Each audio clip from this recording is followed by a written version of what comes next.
tidak memiliki dampak jangka panjang yang jelas, maka besar kemungkinan kebijakan itu lahir dari kekeliruan konseptual atau bahkan ambisi personal.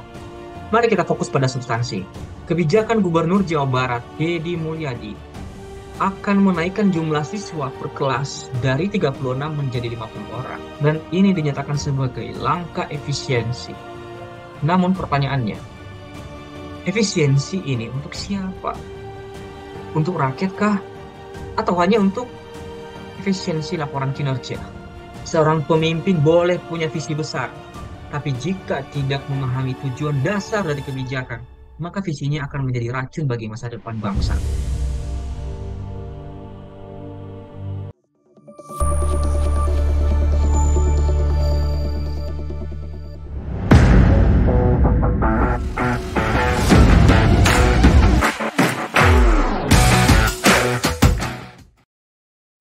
Halo sahabat saya sekalian, salam sejahtera untuk kita semua, para sahabat akal sehat, dan para pecinta logika publik. Hari ini kita akan membahas satu tema penting tentang kebijakan yang lahir dari pemimpin yang tidak memahami tujuan dari kebijakan publik itu sendiri.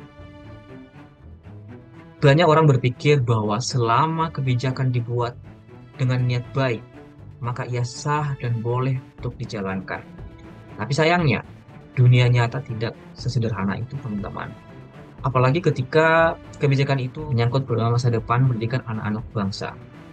Dan hari ini, saya akan membedah satu kebijakan kontroversial yang baru-baru ini muncul di Jawa Barat, di mana jumlah siswa dalam satu kelas nantinya diubah dari 36 siswa menjadi 50 siswa per kelas.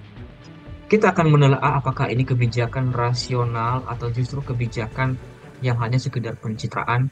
Apakah kebijakan ini untuk meningkatkan kualitas pendidikan kita atau justru akan menghancurkannya secara perlahan. Sebelum masuk ke substansi, mari kita pahami dulu bahwa apa itu kebijakan.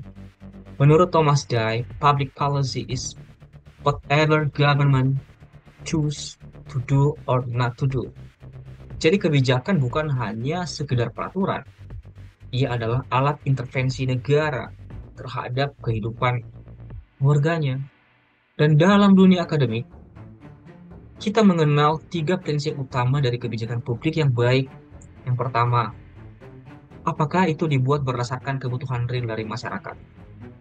Kedua, apakah itu dirancang berdasarkan bukti dan data, based on evidence? Dan kemudian, apakah itu ditunjukkan untuk perbaikan jangka panjang dan bukan hanya sekedar kepentingan yang sesaat?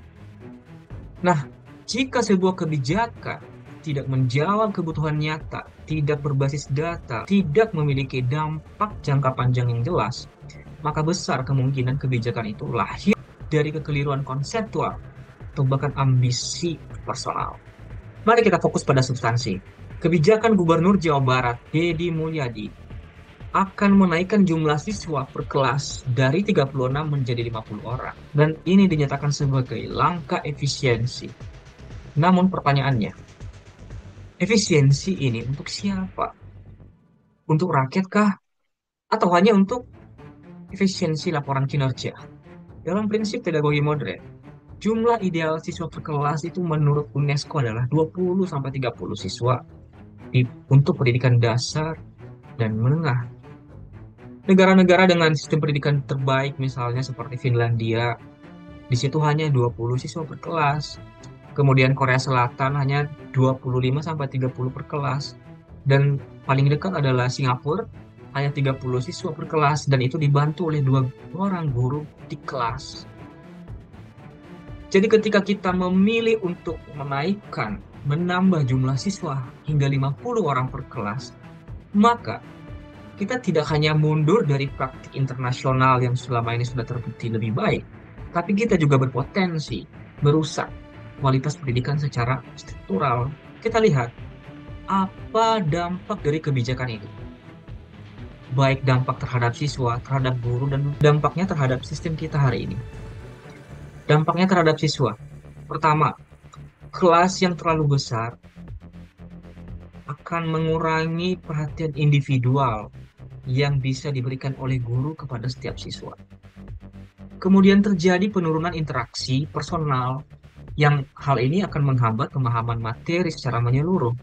Sedangkan berdasarkan riset OECD Education at Glance 2002 menunjukkan bahwa kelas besar memiliki korelasi negatif dengan pencapaian akademik, terutama dalam keterampilan berpikir kritis dan pemecahan masalah.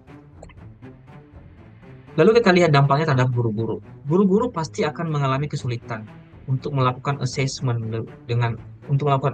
yang adil karena beban koreksi dan pengawasan yang membengkak. Berdasarkan laporan Lembaga Penjamin Mutu Pendidikan tahun 2021, menerangkan bahwa jumlah siswa yang tinggi dapat meningkatkan kelelahan guru hingga 38% dan berdampak pada kualitas seorang guru mengajar. Kemudian dampaknya terhadap sistem kita. Sarana dan prasarana kita hari ini belum siap untuk menampung 50 siswa per kelas. Ruang kelas yang kita miliki hari ini masih sangat sempit. Ada yang dibangun hanya 5x6, ada yang dibangun 6x7, 7x7, atau 7x8. Dan ruang kelas kita rata-rata hanya ideal untuk 36 siswa. Melebihi dari itu, maka kenyamanan belajar pun hilang.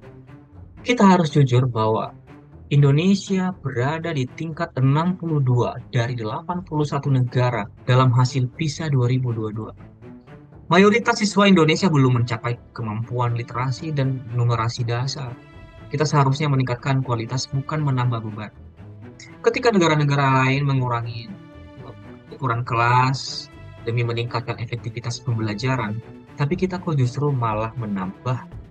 Contohnya, Vietnam, negara tetangga kita, membatasi jumlah siswa per kelas maksimal 35. Hasilnya, nilai PISA mereka jauh lebih baik dibanding Indonesia. Kemudian negara Jerman, jika kelas mereka melebihi kapasitas, mereka itu membuka kelas tambahan, bukan justru memaksakan satu ruangan diisi oleh puluhan siswa. Kita masuk pada pertanyaan krusial. Apakah ini kebijakan untuk rakyat atau strategi untuk headline? Tidak bisa kita nafikan bahwa dalam iklim politik hari ini, popularitas lebih sering dikejar daripada kebenaran. Dengan membuat kebijakan yang kontroversial, nama pejabat tersebut bisa masuk ke berita, menjadi bahan diskusi, dan akhirnya menaikkan elektabilitas politik melalui polarisasi publik. Tapi kita harus berani bertanya, apakah ini kebijakan yang menyelesaikan masalah atau hanya membuat gubernur tampak aktif dan berani berbeda dari yang lainnya? Kalau jawabannya hanya untuk membuat gubernur tampak lebih aktif, berani, dan berbeda dari gubernur lain, maka jelas ini kebijakan yang hanya membahayakan rakyat demi kepentingan politik. Lalu apa sebenarnya yang harus dilakukan oleh pemerintah? Pertama, daripada menambah siswa per kelas, pemerintah seharusnya membangun ruang kelas baru di wilayah yang padat siswanya. Kedua, melakukan perekrutan guru tambahan jika alasannya kita kekurangan tenaga pendidik. Tiga, menggunakan teknologi untuk sistem pembelajaran hybrid. Empat, berikan pelatihan profesional untuk para guru-guru ini supaya kapasitas mereka tidak diragukan lagi. Jadi sahabat semua, kebijakan itu bukan panggung pencitraan. Kebijakan adalah amanah sejarah yang harus menjawab kebutuhan rakyat, bukan kebutuhan elektabilitas. Sekali lagi, bukan kebutuhan elektabilitas. Seorang pemimpin boleh punya visi besar, tapi jika tidak memahami tujuan dasar dari kebijakan, maka visinya akan menjadi racun bagi masa depan bangsa. Kita harus kritis, kita harus bersuara, dan sebagai warga negara kita berhak untuk bertanya, apakah kebijakan ini dibuat untuk pendidikan yang lebih baik, atau hanya untuk memperpanjang karir politik seseorang? Terima kasih sudah menyimak. Jika Anda merasa video ini bermanfaat, silakan share, like, dan subscribe channel ini. Mari kita bangun budaya politik yang sehat, cerdas, dan berorientasi pada kepentingan publik. Sampai jumpa di episode berikutnya. Salam akal sehat.